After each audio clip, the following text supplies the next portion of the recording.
The arrivals hall at Lisbon Portela Airport buzzed with voices I couldn't understand. Laughter I wasn't part of. I clutched my handbag a little tighter.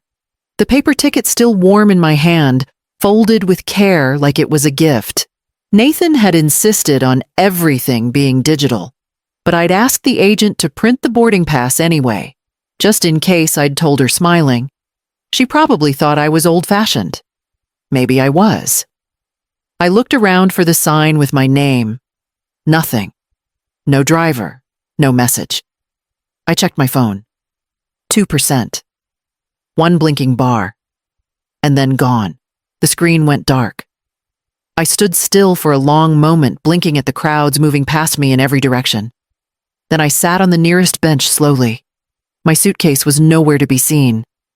Maybe it hadn't made the transfer. Maybe I hadn't. I opened my purse again, fingers fumbling. No hotel printout. I could have sworn I packed it. My wallet was there, but the credit card Nathan promised to activate for international use had he. I reached for my phone again, instinctively, forgetting it was already dead. And then I remembered the last message he sent. I hadn't finished reading it at the gate, just the first part. Thought it'd be good to see if you could manage alone for once. Happy birthday, Mom. My mouth went dry. My chest felt hollow, scooped clean of air. I'd boarded that flight, believing I was being celebrated. Instead, I was here 70 alone, in a city I didn't know, with no place to go and no way to call home. I stared at the floor tiles, willing my hands to stop shaking. 5 days earlier, I had just finished pruning the rose bushes in the backyard when the phone rang. I wiped my hands on my gardening apron and answered. Not expecting much, it was Nathan. "Happy early birthday, Mom," he said. His voice was warm. Too warm. I didn't question it. I wanted to believe it. "I've got something special for you," he added. "You've always wanted to see Lisbon, right?" I laughed, surprised. "Since I was 19. "Well, now's your chance. I booked your flight for Saturday. Hotel's taken care of, too." I blinked, unsure what to say. My son, the same son who hadn't remembered Mother's Day in 3 years, was flying me to Portugal. I felt something catch in my chest. Hope, maybe. I don't know what to say. Say yes. Just pack a light bag. I'll take care of the details. That night I laid out scarves I hadn't worn in years. Bought 2 little coloring books and some hand-stitched bookmarks for his daughters. I even cleaned my walking shoes with a toothbrush, like I used to when Nathan was in high school debate, and I wanted him to look sharp. I didn't mention the call to Diane when she emailed my monthly portfolio update. I could have told her I finally planned to dip into the account she helped me grow for decades, little investments tucked away since James died. But I didn't. I wanted this trip to be a gesture, not a transaction. A son giving his mother something just because he remembered she once dreamed of Romanesque churches and fresh bread with olives. Nathan called twice more before the flight. Short, efficient conversations. "I've got your boarding pass," he said. "Don't worry about anything." And I didn't. I let him handle it. I told myself this was what trust looked like, that he was finally stepping into the role I'd hoped for all these years, that he saw me again. I even wore the green blouse he once said made me look like a lucky penny.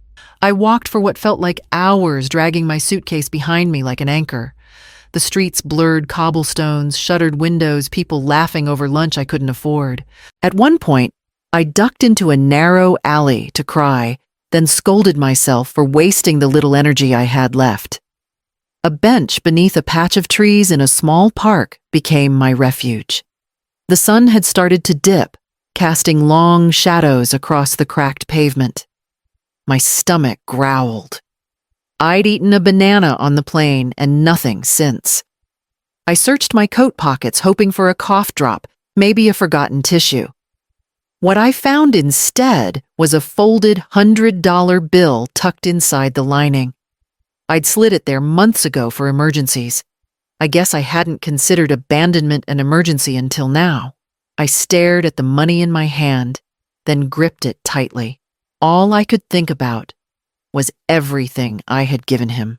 The time I took a night job at the campus library so he could afford his textbooks.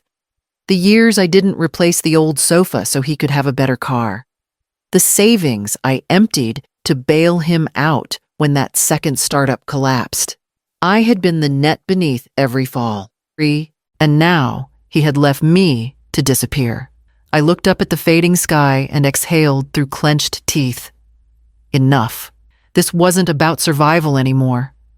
This was about reclaiming what was mine, my name, my life, my place in the story. I scanned the park until I spotted a young couple sitting nearby. Americans from the sound of their voices. I stood slowly and walked over. "Excuse me," I said. "I hate to bother you, but would either of you mind if I borrowed your phone for just a moment? It's urgent." The woman handed it over without hesitation. I dialed the number I knew by heart. Diane picked up on the second ring. "It's me," I whispered. "Activate our failsafe. I need you." The next morning, I found a small cafe tucked between two bookstores. It was quiet, warm, and didn't ask for more than the few euros I had left. I ordered the cheapest espresso on the menu and took a corner seat near the window. The waiter, seeing the tremble in my hands, offered me a smile and a Wi-Fi password scribbled on the back of a receipt. I whispered a thank you and opened my old Gmail account on their borrowed tablet. Within moments, Diane's email appeared. Subject: "You need to see this now." I opened the attachment. My throat tightened as I read line after line emails Nathan had sent over the past month to his lawyer, his wife Rachel, and even to our extended family. He wasn't just worried. He was deliberate. "She's starting to forget things, basic dates, names. I think it might be time to start looking into power of attorney. Just in case. I'm not trying to take anything, just making sure things are safe. Safe for who there was more." Forwarded messages to my niece suggesting I had wandered off during Thanksgiving. Fabricated stories about missed bills, odd phone calls, confusion that never happened. He was laying groundwork not for care, but for control. I stared at the screen until the words blurred. Then I straightened my back, placed both hands on the table, and exhaled. I opened a new message and typed slowly, carefully. To D. Foster a westsandcapital.com. Subject: green light. Let's test whose grip is stronger. I hit send. Nathan thought he'd buried me in distance and silence, that if he rewrote the script fast enough, no one would notice I was missing. But he'd forgotten the first thing I ever taught him about consequences. If you write someone out of the story, don't be surprised when they come back as the editor. I closed the tablet and finished the last sip of my coffee, then stepped outside. The wind had picked up. It didn't bother me. I wrapped my scarf tighter and walked toward the embassy. I had a passport to replace and something else I intended to claim. 10 years ago, Diane sat across from me at my kitchen table with 2 mugs of peppermint tea and a prospectus that might as well have been printed in a foreign language. I was still working part-time at the clinic back then, clipping coupons and babysitting on weekends to pad the mortgage. But James had left me more than memories. He'd left me the habit of saving, even when it hurt. Diane believed in that habit. She'd pointed to one of the smaller seed funds in the portfolio. "It's a long shot," she said, "but the founder has a strong vision, and you'd be one of the early supporters. Quiet money, patient money." That founder was a man named Thomas Linton. Back then, he was pitching cloud security to people who barely understood email encryption. I had no idea what his software did, but I liked the way he spoke about responsibility and long-term value. I told Diane to move $20,000 into it, and then promptly forgot I ever had. Until now. I found his number buried in an old contact list, the one I hadn't updated since my flip phone days. I called it from a borrowed phone booth outside the embassy. He answered on the second ring, voice just as smooth as I remembered. "Mrs. Harwood," he said, surprised. "I haven't heard from you in years." "I know. I wouldn't call unless it mattered." We spoke for 15 minutes, brief, careful, but familiar.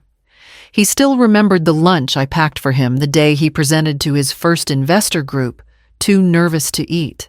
When I told him what was happening with Nathan, he didn't ask for details. "Say no more," he said. "Send Diane the conversion request. I'll approve it the moment it lands." I stepped out of the booth and looked toward the street as if I could already see the chain reaction starting. Nathan had spent years talking about equity leverage disruption, but he'd forgotten who planted the seed. By nightfall, Diane confirmed everything had gone through. My name was now listed on the cap table. I had voting rights. I had a seat at the table, and I had just reserved my flight home. The video came through in a message from my neighbor's daughter, Claire.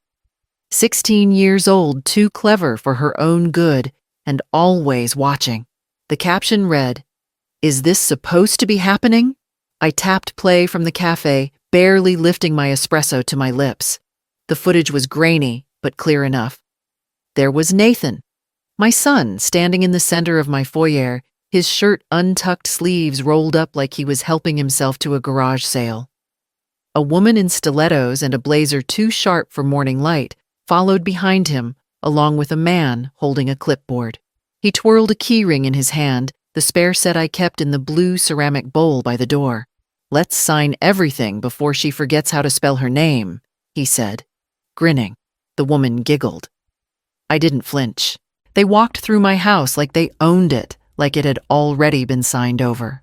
The man with the clipboard opened his briefcase on my dining table, James's table, and started laying out forms. The woman rifled through drawers in the living room, lifting papers, setting some aside, others in a pile. I saw her hold up my wedding ring from the old jewelry box I'd left on the hallway shelf. I watched it all in silence, the cup warm in my hands. There was nothing to say that would have made it make sense. Nathan paused as he passed by the camera, then looked directly into it, smirking. As if he knew. As if this was a performance.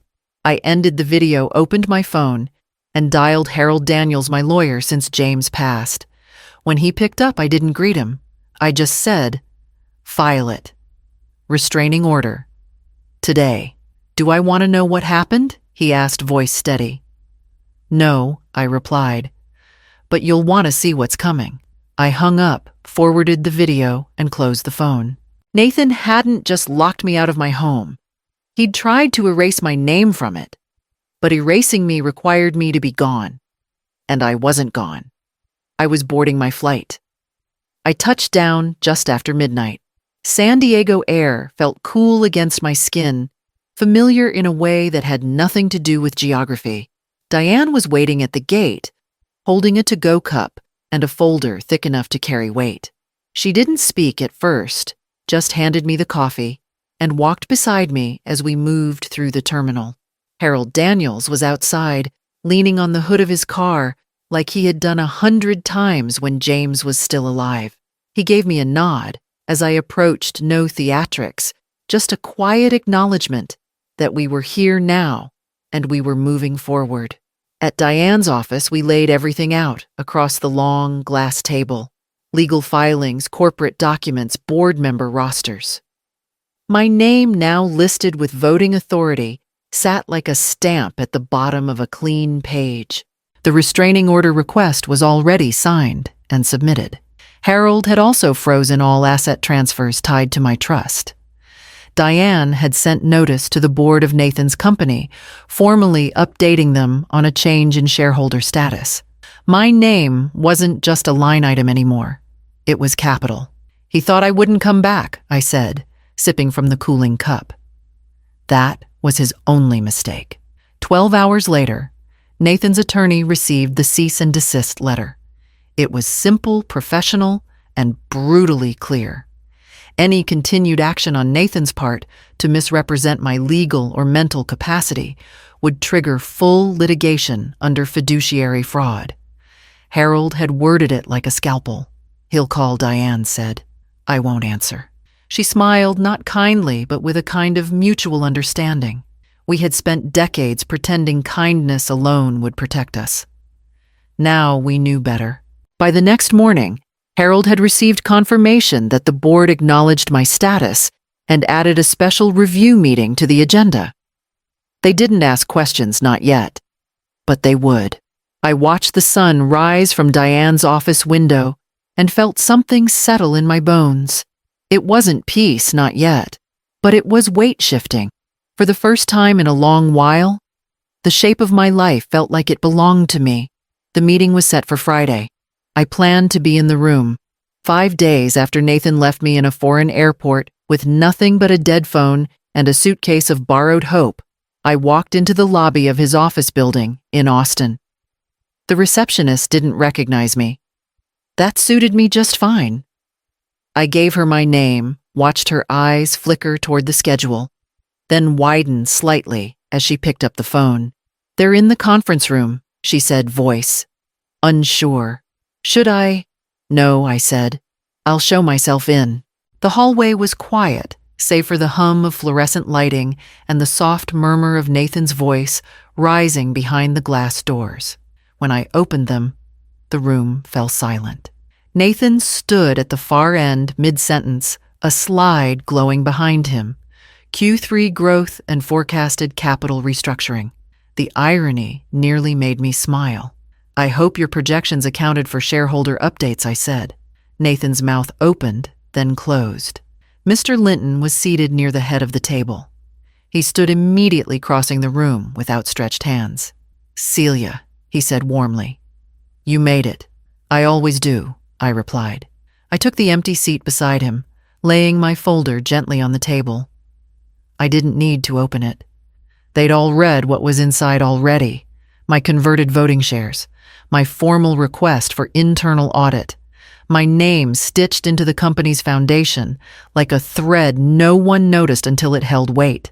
Nathan blinked his eyes, bouncing between faces, searching for some form of rescue. No one moved.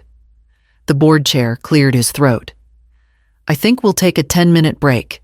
They all filed out slowly, papers rustling, polite nods exchanged. I stayed seated.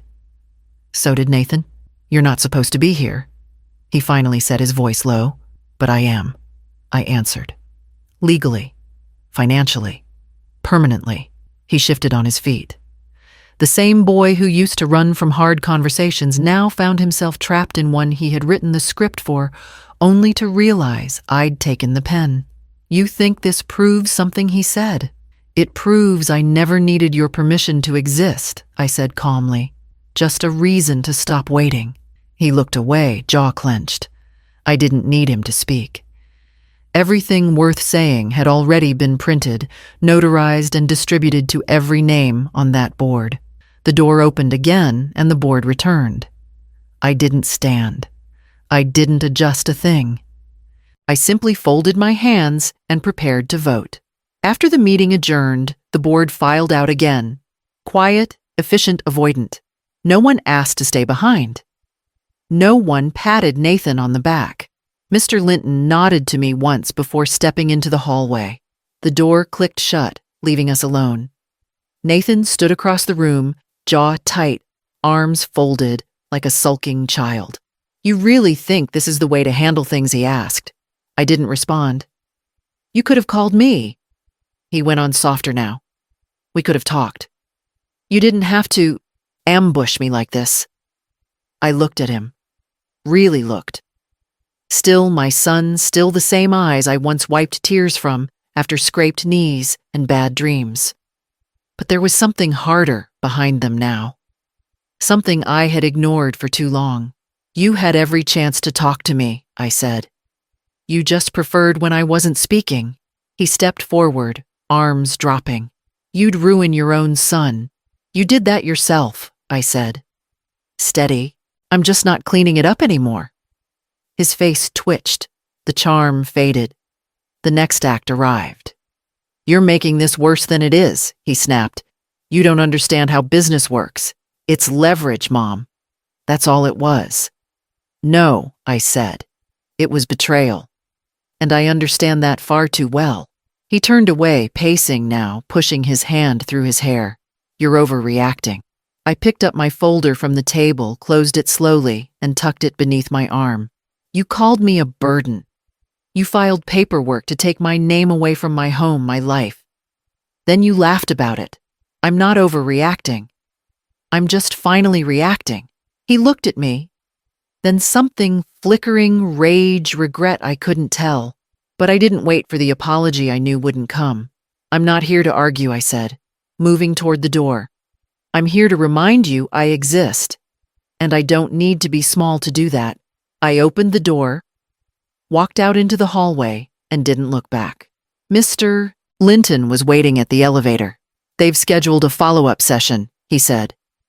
Good, I replied, pressing the call button. I'd like a seat near the center. The front garden was overgrown. The porch lights swapped out for something cold and harsh. I spent the first morning back on my knees, trimming what could be saved and uprooting what couldn't. The hydrangeas would bloom again with time. So would I. Diane came by with lunch and a manila envelope. Inside was the board's formal notice. Nathan had been suspended pending internal review. My controlling interest, verified and uncontested, would remain in place for the foreseeable future. We sat at the kitchen table, the same one I once used to balance checkbooks while Nathan did his homework. Diane slid the trust revision across to me. I read every word twice. Then I signed it. All future assets to be passed to my grandchildren. Directly. No trustee, no gatekeeper. Nathan's name omitted entirely. I thought about leaving him something I said. Then I remembered what he left me with. Diane nodded. There was nothing else to add. Later that evening, I replaced the bulbs on the porch, warm yellow again, the way James liked them. I lit one of my old lavender candles, the scent familiar and steady, and watched it flicker in the corner window. My home was quiet now, but not empty. The final letter arrived the next morning. It was brief. Confirmation from the state business registry my voting block held my authority recognized. My name, not his, was attached to every critical document. I stood at the window, envelope in hand, watching the street come to life. He had tried to bury me abroad. I came back with my name in ink, not his,